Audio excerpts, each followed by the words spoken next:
I think the main positive thing that came out from the events that have happened with elephant money over the past couple of days is that people right now realize that the price can go down, right?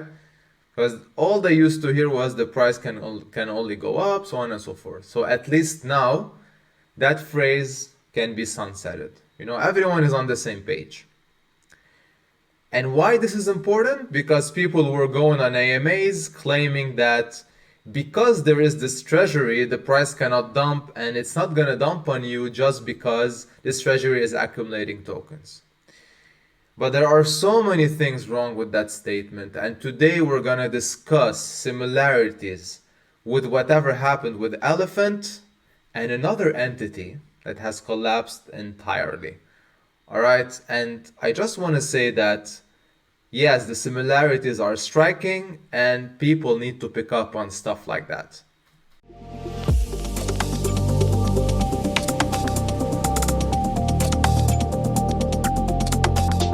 Now, before I start my comparison, I just want to say that unfortunately, the reality is that in my previous 2 vids on Elephant, I did warn about the potential of something like this happening.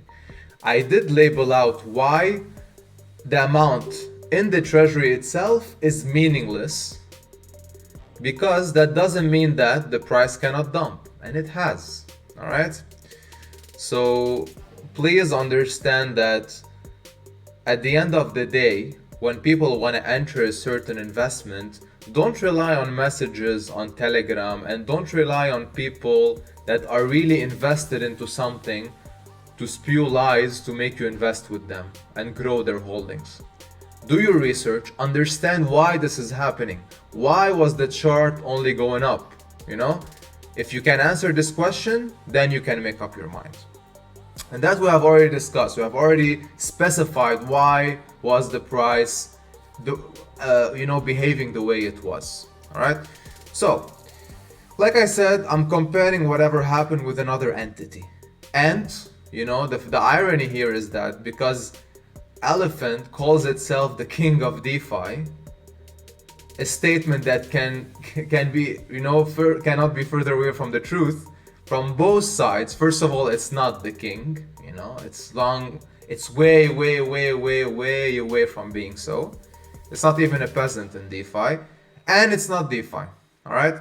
So comparing it to FTX and Alameda Research makes perfect sense. So here's the comparison. I'm going to start by labeling a few things, alright? So first things first, understand that 25% of the assets that were held by Alameda Research were in FTT tokens, a paper token issued by FTX that has value based on the amount of people holding it.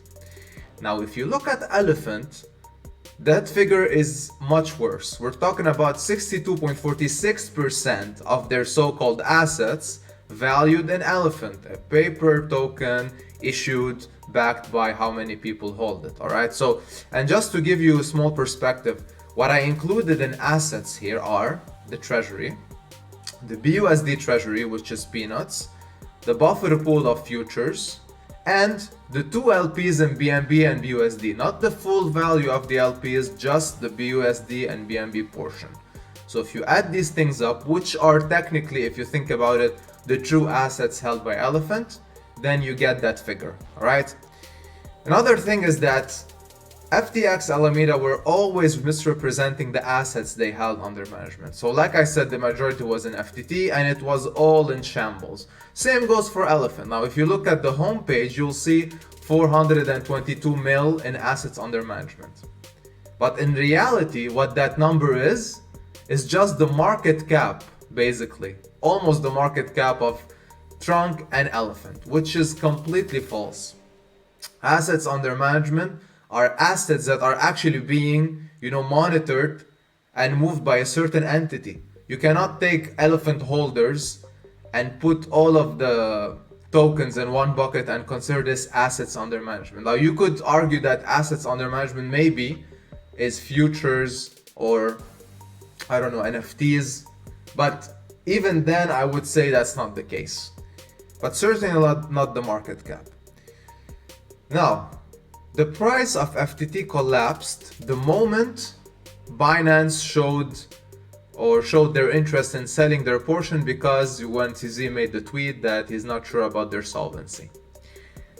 And mind you that this happened without Alameda selling a single token.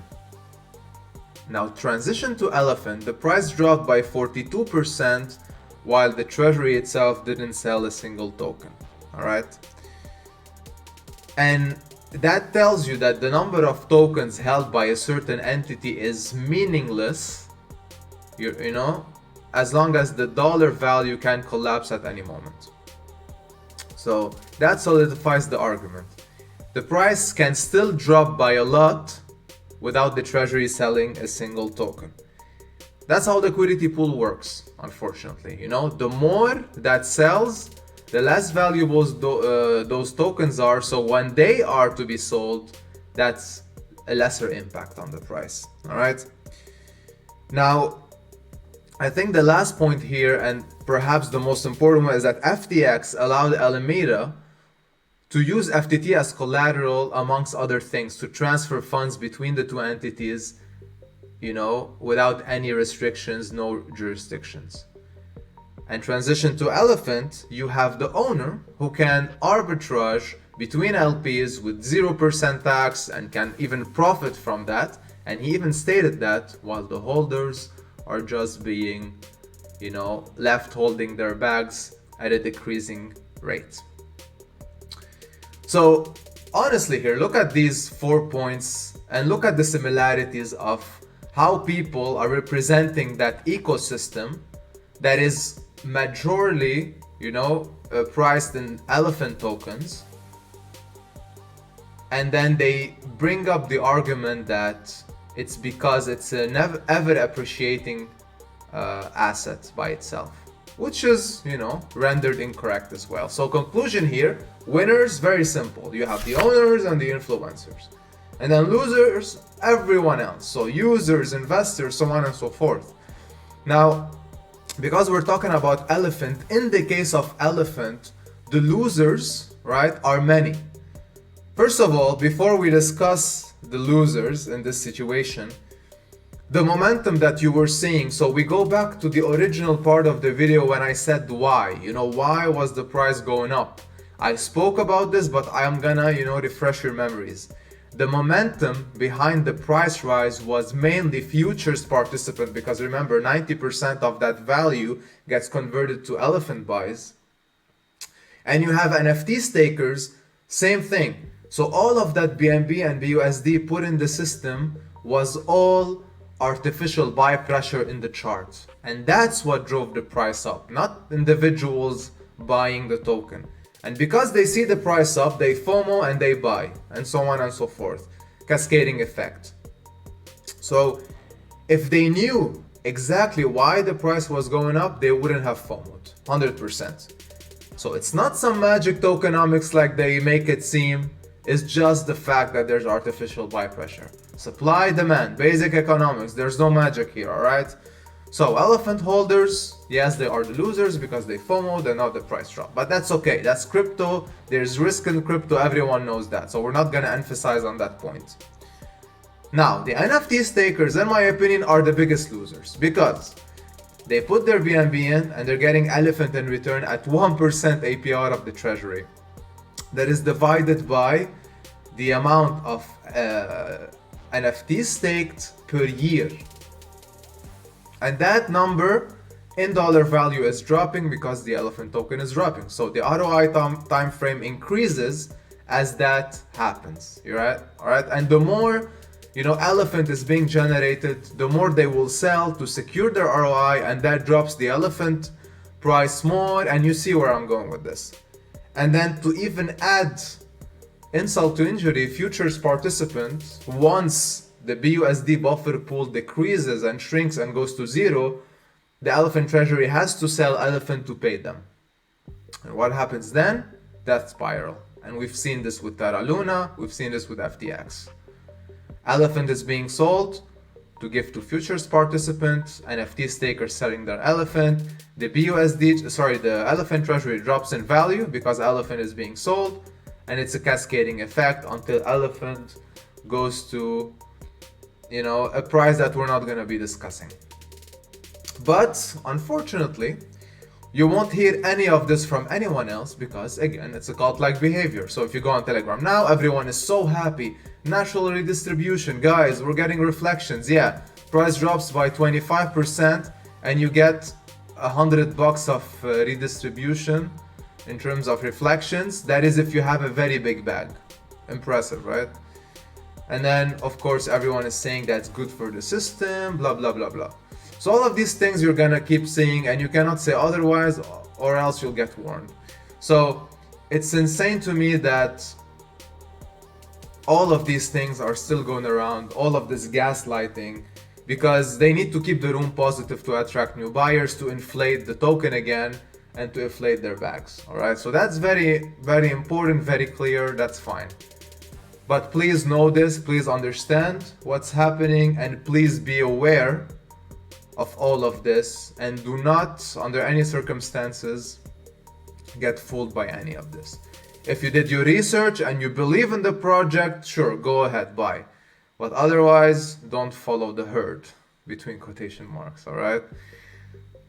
And last thing, I did sell my elephant holdings because I had somewhere close to 540 million, I think, 550, I don't recall, on the BUSD pool, because I knew we were gonna end up there. So the moment the momentum shifted, it was very obvious that the correction was happening. I didn't even rebuy, I just took my money and left.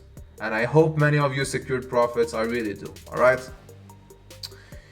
And one last thing I will say, unrelated, is that we have a very cool Telegram room, DeFi Ascension. If you want to be part of a community that discusses real yield related opportunities plus some degen stuff, cool like-minded investors in that chat, and conversation is always well-mannered and polite. All right, if you want to be part of something like this, click the link in the description and join us. You're very welcome to do so. And with that, see you in the next one. Have a good one.